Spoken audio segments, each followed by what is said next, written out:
La petición que vamos a ver hoy de la oración del Señor es la petición hágase tu voluntad. Y la quiero ilustrar con una historia que justamente escuché esta mañana. Yo le soy sincero, hasta esta mañana yo no tenía la ilustración para hoy. Y esta mañana escuché esta historia y solamente pude decir, esto es lo que necesitamos escuchar. Creo que ustedes conocen la India, el país la India. De hecho, hay muchas personas de la India aquí en Tampa últimamente que están llegando. Y conocerán que en la India la religión oficial no es el cristianismo. Allá funciona el hinduismo, es una religión con diferentes dioses, muchísimos dioses, tienen miles de dioses. De hecho, tienen un dios casi que para todo. Y el cristianismo es la religión minoritaria, es la religión perseguida. Resulta que en la India hay un pastor que pertenece a la clase más baja de la sociedad. La sociedad india se organiza por castas. Y si tú perteneces a una casta, no puedes pasar a la otra. Tienes que quedarte allí donde has sido colocado, básicamente. No hay esa noción de progreso o de avance que tenemos acá en nuestro mundo occidental. Él pertenece a la casta de los Dalit. Y los Dalit son básicamente los que recogen la basura. Los que tienen que recoger basura y literalmente comer basura. A esa casta pertenece este pastor. Pastor Rakesh, para ser más exacto, es su nombre. Y resulta que los que pertenecen a estas castas pobres tienen que ir semanalmente ante un oficial del gobierno para que él decida. Este pastor Rakesh se presentó como todas las semanas, ya desesperado por el hambre, y comienza a hacer la fila, e iba casi que decidido a decir, soy hindú. Decir soy hindú es decir, yo apruebo la religión hinduista.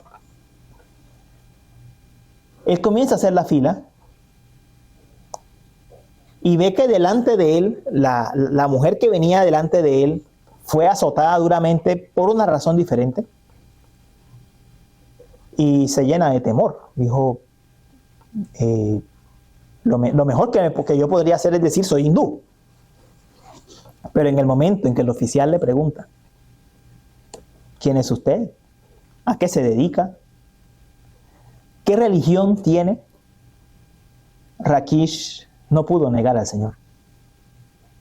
Él dijo, soy cristiano. El oficial lo azotó duramente y no le dio alimento. Él mismo dijo, semanalmente, esa es mi rutina. Ir delante de un oficial, hacer lo que tengo que hacer, presentarme delante de él, rogar si me da un poco de alimento, pero si él me pide que niegue al Señor, no lo puedo hacer. Este hombre tal vez no recibe el alimento terrenal, pero ciertamente para él hacer la voluntad de Dios es su alimento, como lo era para el Señor Jesús. Esta es la petición que vamos a ver hoy. Hágase tu voluntad. El pedir hacer la voluntad de Dios. Llevamos varios meses estudiando el Sermón del Monte, el Evangelio de Mateo, capítulos 5 al 7. Hemos visto en los últimos domingos de qué se trata la oración, que es la parte en la que estamos. Hemos visto que la oración no se trata en primer lugar de impresionar a las personas, ni de impresionar al Padre Celestial. La oración no tiene ese propósito. Nuestra oración debe ser íntima, sencilla, confiada en que Dios nos escucha. Y para mostrarnos un ejemplo de cómo debe ser la oración, es que nos enseña esta oración del Padre Nuestro. El Padre Nuestro no es un rezo. El Padre Nuestro es el ejemplo de cómo debemos orar. Tiene unas peticiones y por eso estamos viendo qué significa cada petición, para que podamos saber cómo podemos orar nosotros. Y entonces en las peticiones ya hemos visto lo que significa santificar su nombre. Hemos visto que santificar el nombre significa pedirle a Dios que nos ayude a glorificarlo en esta vida, a darle la gloria a Él. Que demos alabanza a su nombre. Hemos visto la petición, venga tu reino. Y hemos estudiado que venga tu reino, es pedir que el reino venga en nosotros con mayor poder, con más fortaleza del Espíritu, y que venga a otros, que se extienda a otros, que otros crean. Y hoy vamos a ver la petición, hágase tu voluntad en la tierra como en el cielo. Y la vamos a ver en dos sencillos puntos. Vamos a ver lo que la petición no significa y vamos a ver lo que significa. Sencillo, lo que no significa y lo que significa. Esos van a ser los dos únicos puntos del día de hoy. ¿Y qué es lo que no significa esta petición del Padre Nuestro, de hágase tu voluntad? Bueno, leímos en Deuteronomio 29, verso 29, que las cosas secretas pertenecen ¿a quién? A nuestro Dios. Pero las cosas reveladas ¿a quién?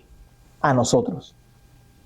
Entonces, esta petición, hágase tu voluntad, no tiene que ver con las cosas secretas de Dios. Porque las cosas secretas de Dios le pertenecen a Él. Y las cosas secretas de Dios, su plan eterno, de todas maneras se va a cumplir. O sea, veámoslo de esta manera. Ni ser humano, ni el enemigo, ni este sistema mundano caído van a impedir que el Señor Jesús regrese.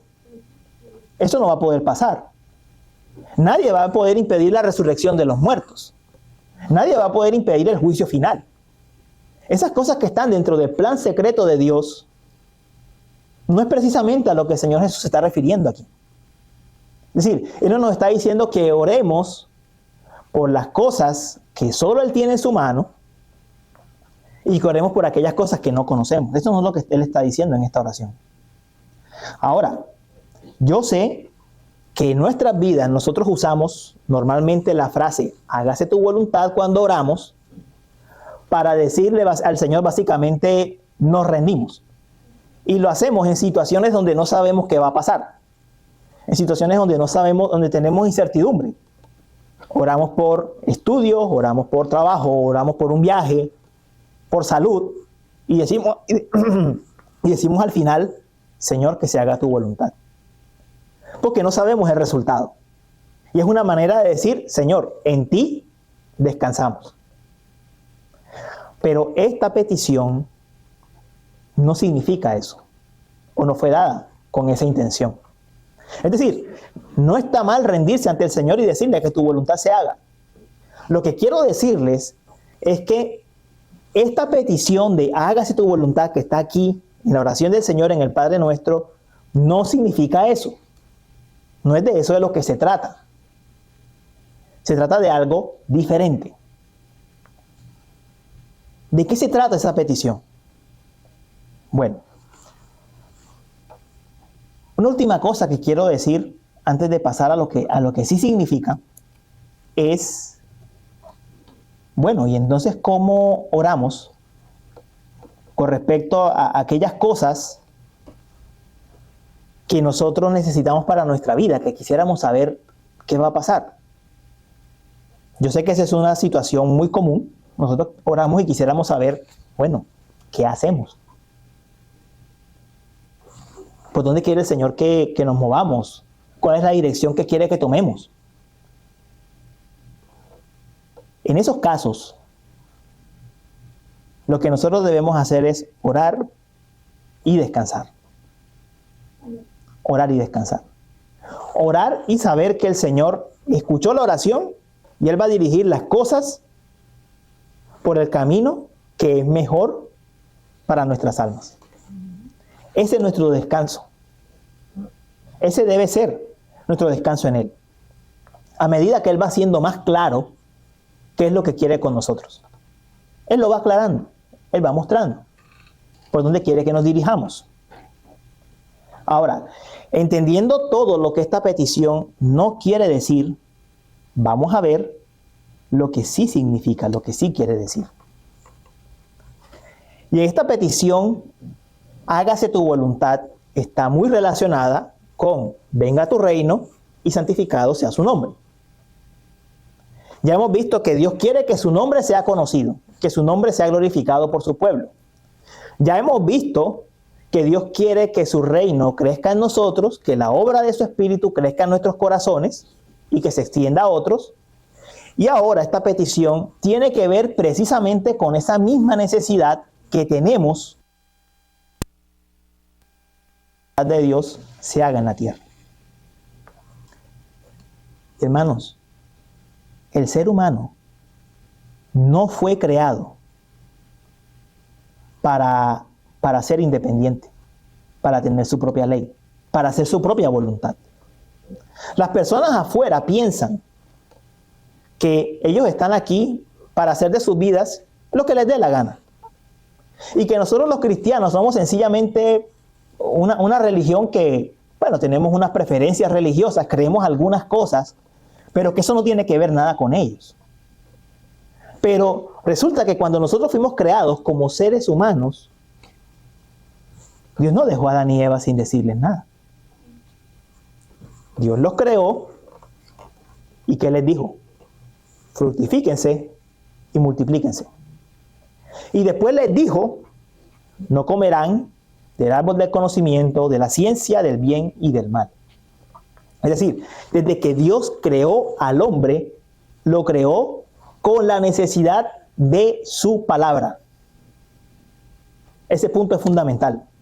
Porque las personas piensan que nosotros somos, sí, que la cuestión del cristianismo es porque uno se siente pecador, porque uno se siente mal y nada más.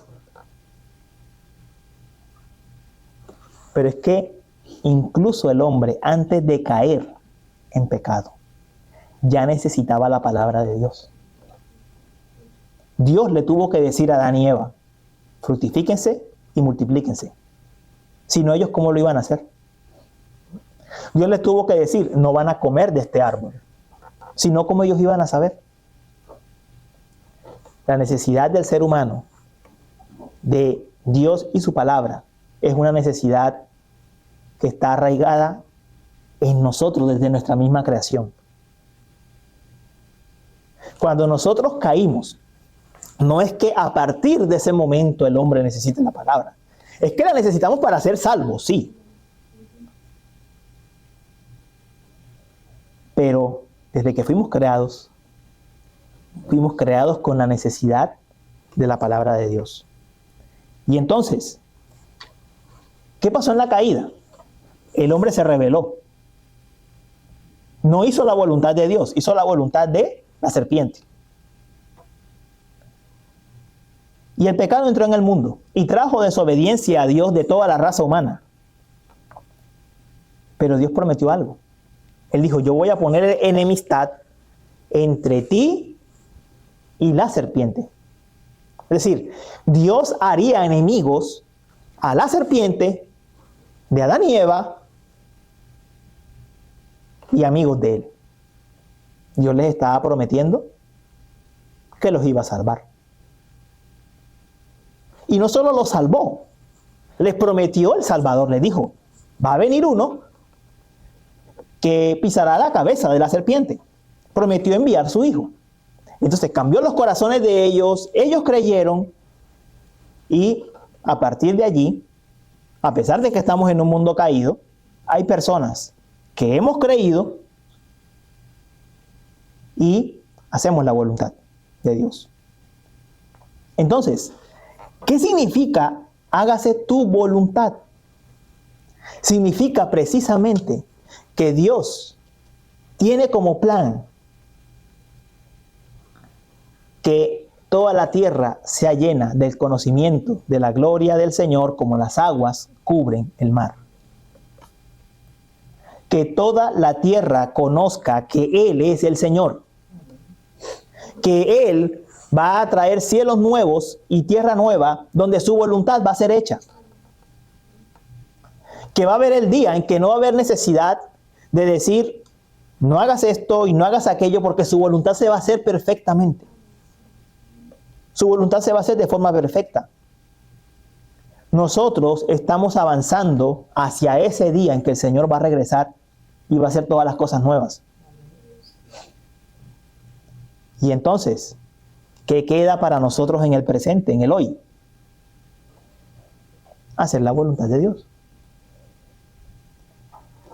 Entonces, yo le pongo este ejemplo. Si usted sabe que dentro de un mes usted va a viajar a su país de origen, Cuba, República, Colombia, ¿usted no se prepara para el viaje? Lo primero que uno hace es comprar cosas para la familia de uno. ¿Qué le llevo de donde estoy? Porque usted ya tiene su mente puesta en que va a viajar. Usted sabe que dentro de un mes va a estar allá. Bueno, si sabemos que la meta final de toda la historia es que la voluntad de Dios se hará perfectamente en los cielos como en la tierra, ¿cómo vivimos hoy? Haciendo su voluntad. Haciendo su voluntad. Eso es lo que Él quiere. Y Jesús nos dio ejemplo de eso. Mire, en los evangelios es impresionante leer la cantidad de veces que Jesús dice que Él se deleita en hacer la voluntad del Padre. Por ejemplo, en Juan 4:34 dice, mi comida es hacer la voluntad del que me envió. Después dice en Juan 5, verso 30, no busco mi voluntad, sino la voluntad del que me envió. Y en Juan 6, verso 38 dice, he descendido del cielo, no para hacer mi voluntad, sino la voluntad del que me envió. E incluso en el Getsemaní dijo, Padre, todo te es posible, quita de mí esta copa, pero no lo que yo quiero, sino lo que tú quieras.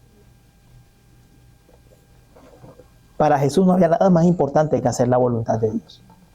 ¿Qué voluntad? Lo que Dios había planeado. Jesús lo sabía. Lo que Dios había dicho acerca de Él. Y nosotros también tenemos que querer hacer la voluntad de Dios. Es que Dios no cambia nuestros corazones para que nos quedemos igual. Él los cambia para que ahora nos deleitemos en hacer su voluntad. En una de las promesas del nuevo pacto, el Señor decía que Él pondría un corazón nuevo y un espíritu nuevo dentro de su pueblo para que andaran en sus estatutos. Para que amemos su voluntad. Y pensarán, bueno, ¿y cómo conozco yo la voluntad de Dios? La voluntad revelada de Dios, ya lo hemos dicho. En su palabra. Ahí la conocemos. Ahí está. Y entonces tenemos que esforzarnos, orar pidiendo que el Señor nos ayude a conocer esa palabra y a obedecerla. Conocerla y obedecerla. ¿Y por qué digo conocerla? Bueno, porque no podemos obedecer algo que no conocemos. No podemos. Vean, no hay nada más injusto en una casa que tú castigues a un hijo sin que el hijo sepa que tenía que hacer algo. Tenemos que conocer la palabra para saber qué es lo que Dios pide de nosotros. Entonces, conocer la palabra de Dios tiene que hacer parte de nuestras oraciones, sí. Así de claro. Si queremos hacer la voluntad de Dios, tenemos que conocerla. Un deseo por crecer en el conocimiento de la palabra de Dios tiene que estar en nuestras oraciones permanentemente. Tenemos que pedir por un corazón dispuesto para hacer la voluntad de Dios. Él es el único que puede obrar en nuestro corazón una inclinación hacia la lectura y el estudio de su palabra. Ustedes me dirán, pero es que eso no es tan difícil. No, yo le pido que lo intente. Si usted ha tenido un tiempo apartado de su palabra, intente leerla y verá lo que pasa. Usted va a encontrar primero que su propia carne no está inclinada a leer la palabra. Usted la va a rechazar. Va a encontrar cosas más interesantes que hacer. Le va a dar pereza. ¿Por qué? Porque tenemos un conflicto interno entre la carne y el espíritu. Entonces, Dios nos está diciendo, hágase tu voluntad. Tienes que pedir, hágase tu voluntad. Es decir, pide hambre por la palabra. Pide hambre y sed por la palabra. La necesitas. Porque si no la conoces, no la vas a poner por obra.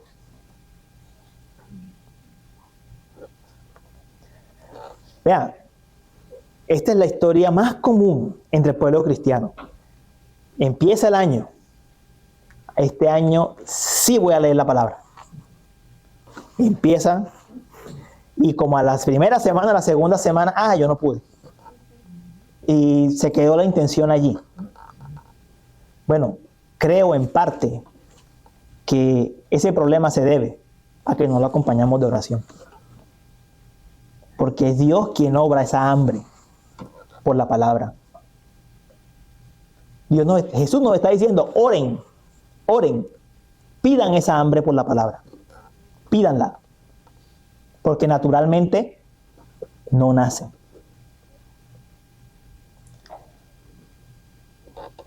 Lo otro que el Señor nos dice, la obediencia. Conocer para obedecer. Conocer para obedecer. Si nosotros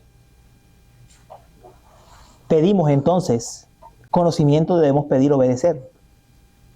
Una fe que se basa en conocer para no obedecer es una fe que se queda por debajo de la fe de los demonios. Dice Santiago que los demonios creen y tiemblan, a menos tiemblan. Son rebeldes pero tiemblan. El Señor quiere que creamos y obedezcamos. Eso es lo que Él quiere. Que creamos y obedezcamos. Quien solo quiere conocer para no obedecer, la Biblia le marca en el 90% de los casos el mismo camino. Se endurece porque resiste la palabra y se aparta. Eso es lo que sucede. Se endurece y se aparta. El Señor quiere que lo obedezcamos, sí. Pero el pasaje, aquí viene el punto especial del pasaje, el punto donde el pasaje nos toca. Porque el pasaje no solamente está hablando de obediencia, sino que nos está diciendo cómo es la obediencia. Y esta es la parte que a veces se pierde de vista. Dice que obedezcamos así como se obedece en el cielo. Que la obediencia sea en el cielo, en la tierra como en el cielo. Y por eso les preguntaba al principio, ¿cómo se obedece en el cielo? Hagámonos esa pregunta. En el cielo no hay rebelión. Delante del trono de Dios uno no encuentra a los ángeles alegando. ¿Y por qué tengo que hacer esto? ¿Y por qué tengo que hacer aquello? Yo no creo que Abraham, Isaac y Jacob y todos los hermanos que ya están en la presencia del Señor estén diciendo, Señor, ¿y por qué te tenemos que alabar todo el día? La obediencia en el cielo es una obediencia gozosa, sin reservas. El Señor habla y el pueblo obedece. Y con gozo, con contentamiento. Y eso es lo que el Señor está pidiendo para su pueblo. Una obediencia, pero una obediencia gozosa. Hermanos, a veces parece que no tuviésemos un Señor bueno, bondadoso y misericordioso, sino un tirano. A veces parece así. A veces parece que, pero cómo pesa obedecer al Señor y la mala cara y la molestia. Nuestro Señor no es un tirano. Él no es un tirano. ¿Pruebas hay? Sí. ¿Aflicciones hay? Sí, porque estamos en un mundo caído. Claro que las hay. ¿Tribulaciones? Sí. Pero no se olviden, el Señor de ninguna manera es un tirano, un enojón, que solo está buscando cómo hacernos la vida difícil. Él es bondadoso y compasivo para con sus hijos. Y entonces obedecerle no debe ser una carga. debe ser el motivo de gozo, motivo de alegría para nuestras vidas. Ustedes dirán, bueno, pero ¿cómo me recuerdo eso todos los días? Porque tú me lo estás diciendo ahora, pero a mí como que se me olvida. Y a todos se nos olvida. Bueno, recordemos que estamos orándole a nuestro Padre. Amén. Recordemos que le estamos orando a aquel que entregó a su Hijo para salvarnos a nosotros. Amén. Que estamos orando a aquel que nos dio su Espíritu para que seamos hijos adoptivos de Él.